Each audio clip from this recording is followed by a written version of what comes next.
वो अपने पास पावर है तो पावर से अपना परम तत्व का वायुमंडल हर जगह मेंटेन करते हैं। वहाँ एक साथ में ऐसा परम तत्वों का यान होता है कि वहाँ एक साथ में एक लाख बैठ के, क्योंकि उसका शरीर भी परम तत्वों का हल्के होते हैं ना, एक साथ में घूमते फिरते वहाँ इतना संगीत होता है। वहाँ का ये परम तत्वों का जो शहर होता है ना, उसके अंदर संगीत ही भरा होता है। हर आत्मा जो संगीत सुनना चाहे, हर आत्मा जैसे 2 लाख घूमने के लिए वायुयान में जा रहे हैं, परम वायुयान में, ठीक है, तो वो हर कोई अलग अलग संगीत सुनता है और उसको कोई संगीत सुनने की जरूरत वो बजाना नहीं पड़ता।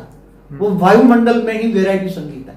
आत्मा जो चाहे वो संगीत उसको सुनने मिलेगा, ठीक है। जो चाहे वो सुगंधी, बेहिसाब कलर्स की दुनिया है, बेहिसाब कलर्स कॉम्बिनेशन के वृक्ष होते हैं।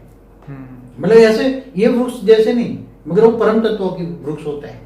परम तत्वों का आकाश होता है। वहां हर पल में, एक पल के अंदर कलर बदलते रहते हैं। नहीं होता, वहाँ जीवन मृत्यु नहीं होता। वहां तो कभी बोला ना, अविनाशी है, अविनाशी मल्टीवर्स। 84 लाख योनि भी नहीं होती। हाँ, तो योनि नहीं होती, मनुष्य योनि नहीं होती तो दूसरी कहाँ से योनि होती? ओके, देवता दानव यक्ष किन्नर कुछ भी नहीं, वहाँ कुछ भी नहीं, यहाँ का वहाँ कुछ भी नहीं है। ओके, वहाँ इतना अच्छा बेहद का, मतलब जब से सर्जन हुआ तब से वो कालातीत है। वहाँ समय का पता नहीं है। और वहाँ सबसे बड़ी बात क्या है कि यहाँ जो ये पति पत्नी के लड़ाई झगड़े है ना, वो वहां तो नहीं मिलेंगे आपको, क्योंकि एक ही पुरुष होता है, वो अपने अंदर से मन प्रसन्न प्रकृति को बाहर निकालता है।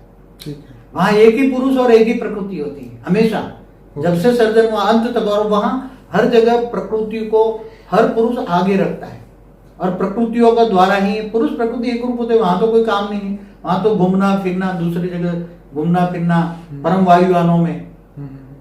और वहां तो ऑटोमेटिक संगीत वायु में होता है। समझ में जी? अगर पुरुष प्रकृति अगर अलग है तो फिर वो निराकार नहीं हुआ ना, तो फिर तो आकारी दुनिया होगी। निराकारी दुनिया में तो नहीं है ना, वो आकारी दुनिया है।